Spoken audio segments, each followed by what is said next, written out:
Beef pares ni Berto Buraot.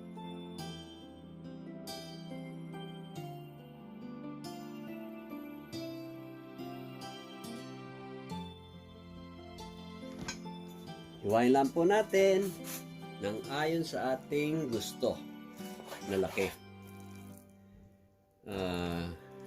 Cube lang po ang hiwa natin.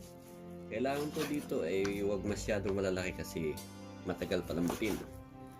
So, ganyan lang po, pwede na.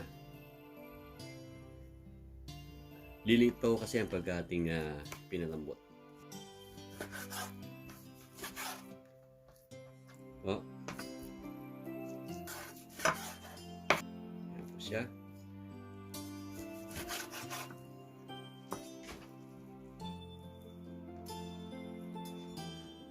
Set aside po natin to. Okay, ngayon naman gagamit tayo ng sibuyas na dalawang klase. Isang sibuyas na pula at sibuyas na puti. Sibuyas na pula, panggigisa natin sa ating karne. At itong sibuyas na puti, sa pagpapalambot natin ng karne. So itong puti, hihiwain lang natin sa 4 na piraso. Okay. Itong sibuyas na pula ay hihiwain natin sa maliliit na cut.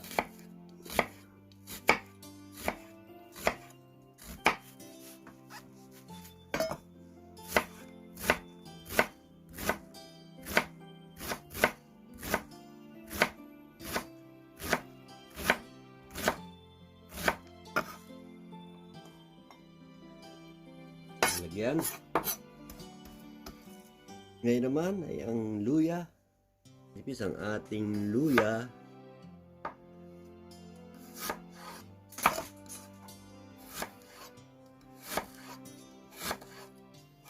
Kuhain naman natin ang pahaba. Okay po. Yung palas ay paganda naman. Okay. Ngayon gagamit naman po tayo ng isang buong bawang para sa panggisa at mamaya yung kalahati gagamitin natin sa ating fried rice.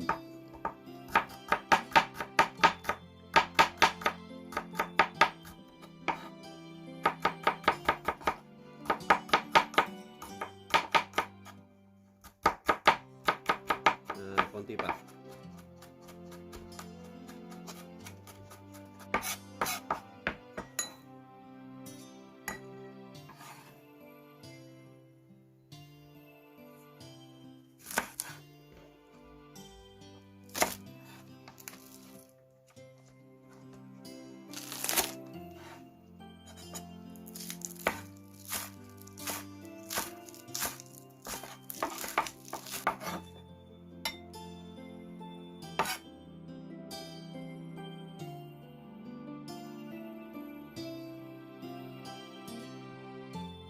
Okay, ngayon po, mainit na ang ating pagluluto. Ilagay na po natin ang 1/4 ng ating bawang.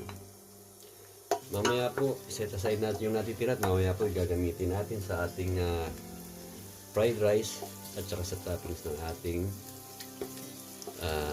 pares. Ngayon, sunod naman natin ang ating sibuyas.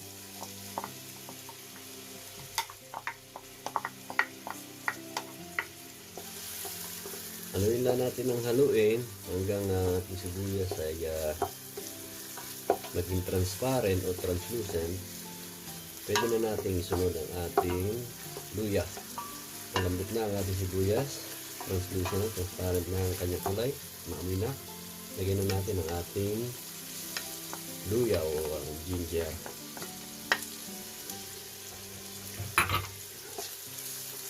Tuloy-tuloy lang po natin ang paghalo.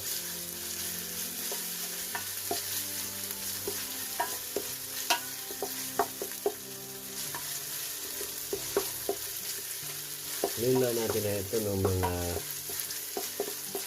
1 minute or less. Saka natin susunod ang ating karne ng baka.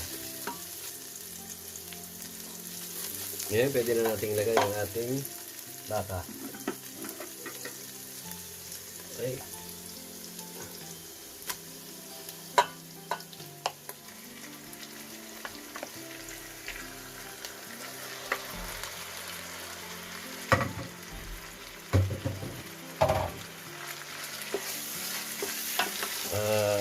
Ito nga po palang pinagluluto ko nito, pressure cooker to.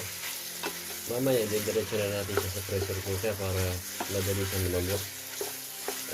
Dito po sa abroad, mahalaga ang oras, kaya mahalaga na madali lang ang ating mga niluluto. Hindi tayo po pwedeng ma-preoccupied ng ating niluluto.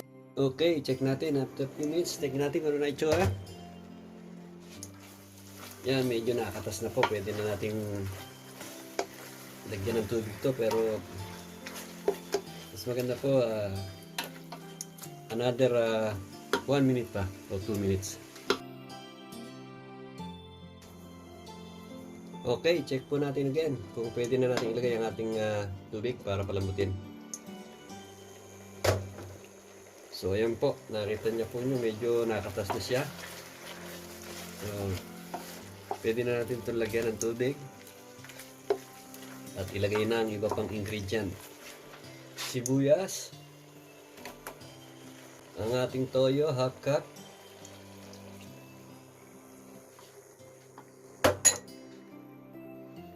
ang ating star anise,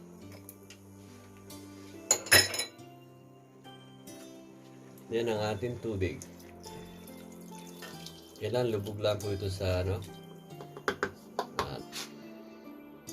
mga 1 liter ng tubig. So ayan, 1.5 na tubig po ang ating kain namin. Okay, takpan lang po natin, hintayin po natin siyang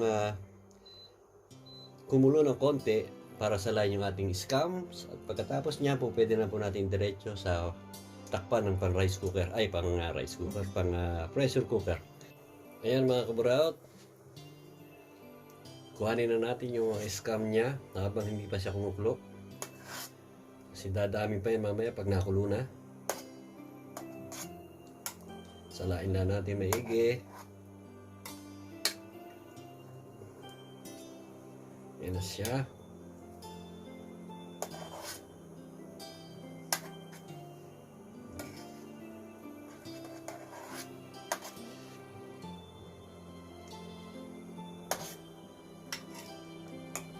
At pagkatapos ng isa pang sala natin ito, tatakpan na natin to ng cover ng rice cooker mismo para dire-diretso na tayo sa pagpapalambot. Okay, yan na po siya. Lalo na. Sinabi natin na pag kumulo na, dadami na siya ng gusto. Ngayon ito na. Salain na natin siya ng gusto.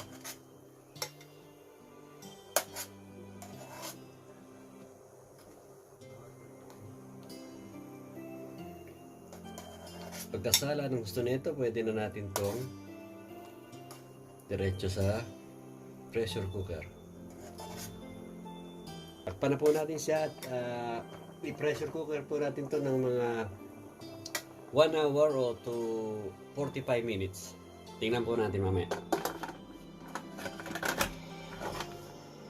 Okay, ngayon mga kaburaot, tingnan na natin after 30 minutes nating nilagay sa ating pressure cooker. Tingnan natin kung malambot na ang ating karne.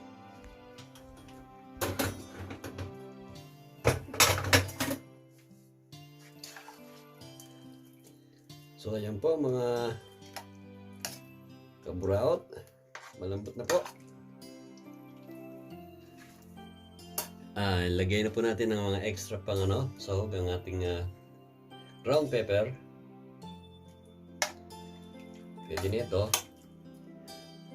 At maglalagay din tayo ng konting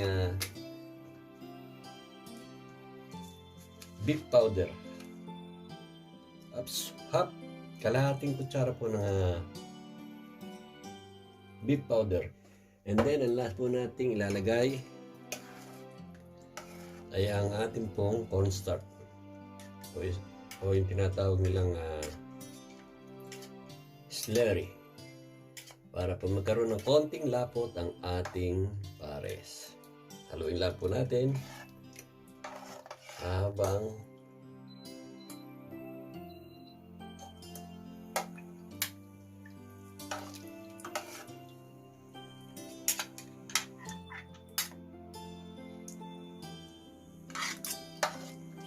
yan po.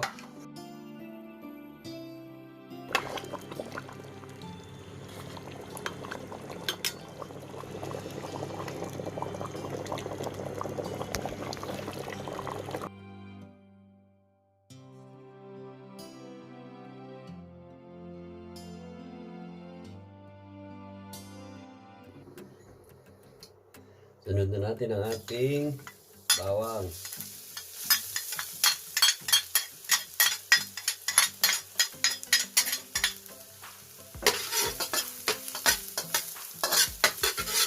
Golden brown na siya. Hahanguin natin yung kalahati nito dahil gagawin natin pang garnish. So ayan, golden brown na siya.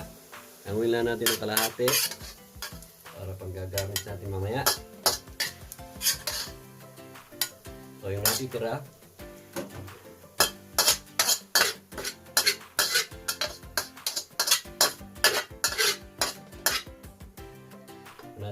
ay gagawin nating fried rice. Optional lang po ito kung gusto po niyo maglagay ng itlog. Pwede po niyo ilagay. So, optional lang po. Gusto may itlog kasi ang aking fried rice kaya lagay tayo ng itlog.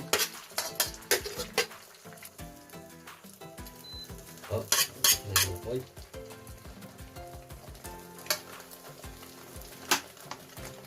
Kailangan natin yung konti pang mantika. Okay.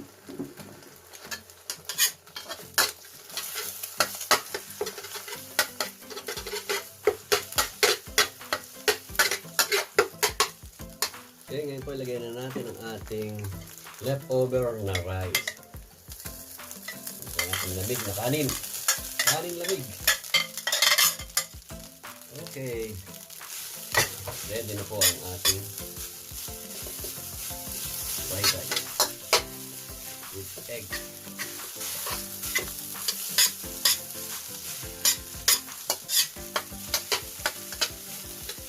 Okay na po.